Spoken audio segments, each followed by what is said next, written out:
क्या होता है? प्रत्याशी चुनाव लड़ते हैं, वोटर वोट देते हैं, राजनीतिक दल या प्रत्याशी वोटर को अपने पक्ष में लाने के लिए तरह तरह के काम करते हैं, हथकंडे अपनाते हैं।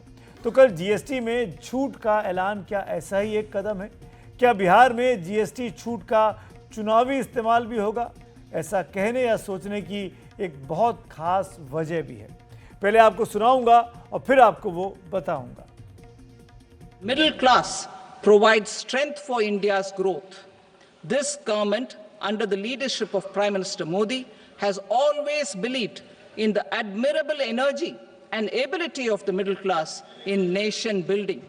In recognition of their contribution,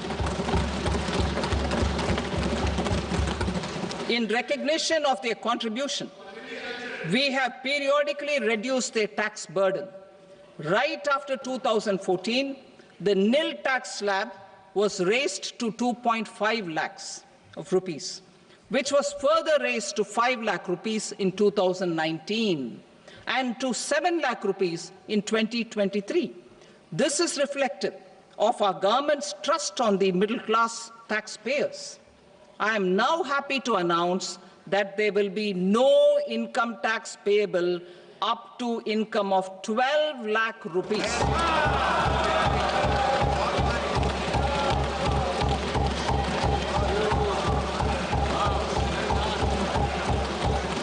Common man and middle class items में there is a complete reduction. Reduction from 18 or from 12 to 5%. I list out those items, all of whom have come to 5% from either 18 or from 12. फिर reduction from 28 to 18%. इसमें middle class के aspirations meet करने वाले बहुत सारी चीज़ हैं। Air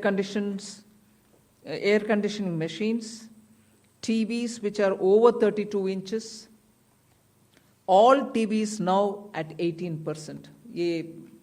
I want to underline, all TVs are now at 18%. Dishwashing machines, small cars, motorcycles equal to or less than 350 cc are all now coming to 18. तो सुना आपने निर्मला सीतारमण को, एक बयान 1 फरवरी का इसी साल का, दूसरा बयान कल का 3 सितंबर का। कुछ सिमिलैरिटी आपको लग रही है? नहीं लग रही है तो आइए आपको बताता हूँ, याद दिला देता हूँ। इसी साल 5 फरवरी को दिल्ली में विधानसभा चुनाव होने थे। 70 विधायक चुने जाने थे। बीजेपी यहाँ के चुनाव लगातार हार रही थी। आम आदमी पार्टी और बीजेपी के बीच कांटे की टक्कर दिल्ली विधानसभा में होती रही है, क्योंकि लोकसभा बीजेपी जीतती रही और विधानसभा आम आदमी पार्टी जीतती रही। उस चुनाव के पहले 1 फरवरी को राष्ट्रीय बजट आया। 12 लाख रुपए तक की कमाई को इनकम टैक्स से सरकार ने मुक्ति दे दी। चुनाव पंडितों ने ऐलान कर दिया कि अब चुनाव पलट गया है। नतीजे आए, आम आदमी पार्टी चुनाव हार गई, बीजेपी चुनाव जीत गई, जबकि आम आदमी पार्टी 2013, 2015 और 2020 का विधानसभा चुनाव बहुत भारी बहुमत से दिल्ली में जीतती आई थी। अब बिहार विधानसभा चुनाव से पहले जीएसटी का ये धमाका आया है, बम्पर इनाम आया है, तो सियासी समीकरण तलाशने वालों की नजर जीएसटी पर टिकना लाजमी हो गई है। अब मैं आपको अपनी थ्योरी के समर्थन में कुछ आंकड़े भी दिखाना चाहता हूं। दिल्ली में कुल वोटर थे 1,55,24,858, जिसमें 60% लोगों ने वोटिंग की, मतलब 93,14,915 ने वोट डाला।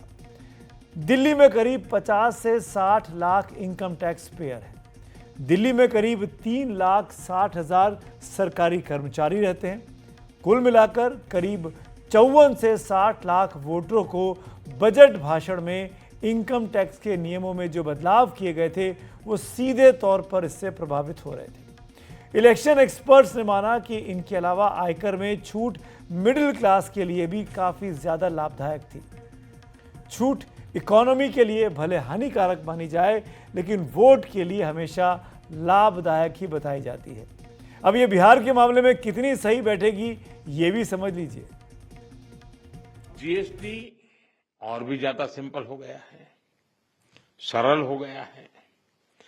जीएसटी के मुख्यतः 2 ही रेट रह गए हैं, 5% और 18%, 5% और 18%।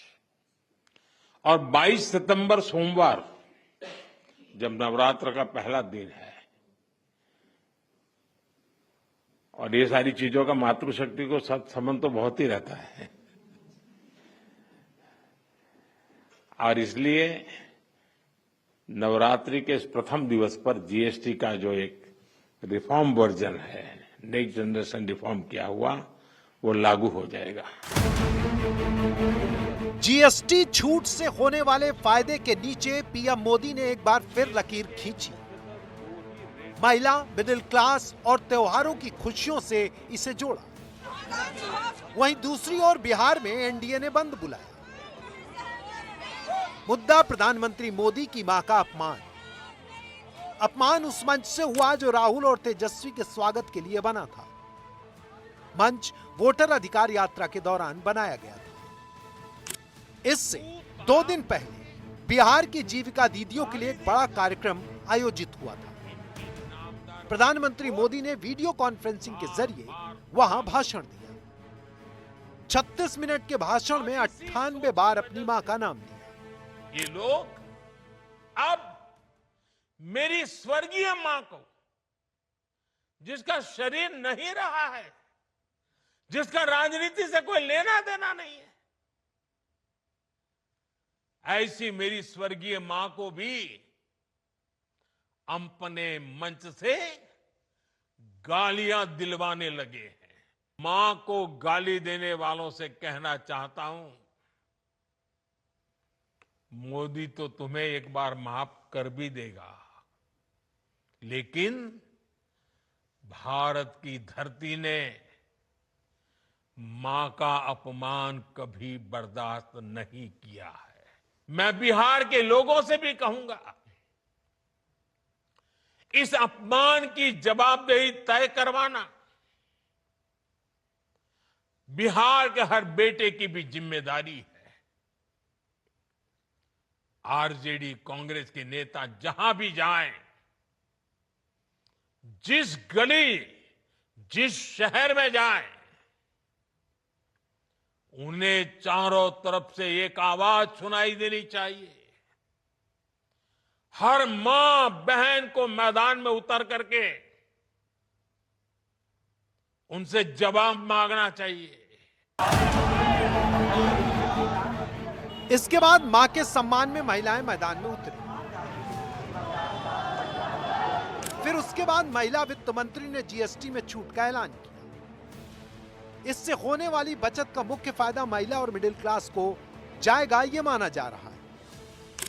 अब हम आपको चुनाव में मतदान के कुछ आंकड़े दिखाते हैं और आप उन्हें जीएसटी की छूट को ध्यान में रखकर देखिए।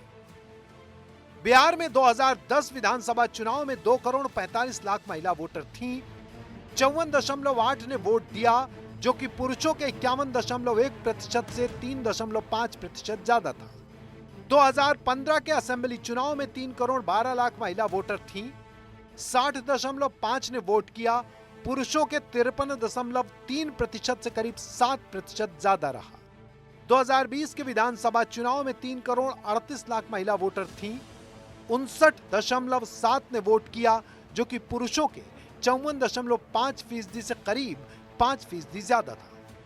सीडीएस लोकनीति के सर्वे के मुताबिक 2020 में 38% महिला वोट एनडीए को मिला।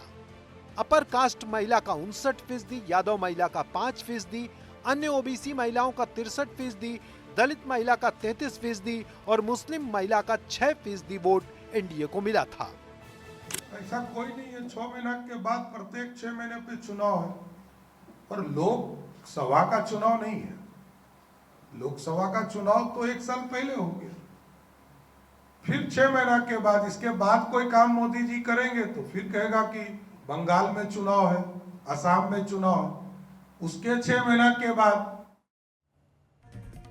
आपने सुना, सम्राट चौधरी साहब का जोर इस बात पर भी था कि जीएसटी छूट की घोषणा में बिहार के वित्त मंत्री को खास मौका दिया गया।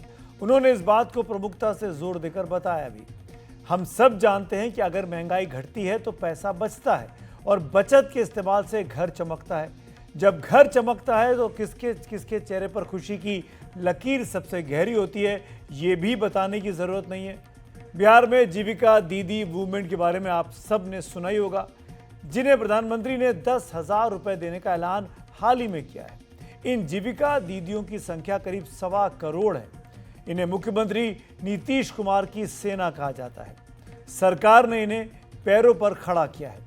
इनकी कमाई को भी जीएसटी छूट से सेविंग का आशीर्वाद मिला है और ये महिला वोट बैंक नीतीश कुमार की सबसे बड़ी ताकत रही है।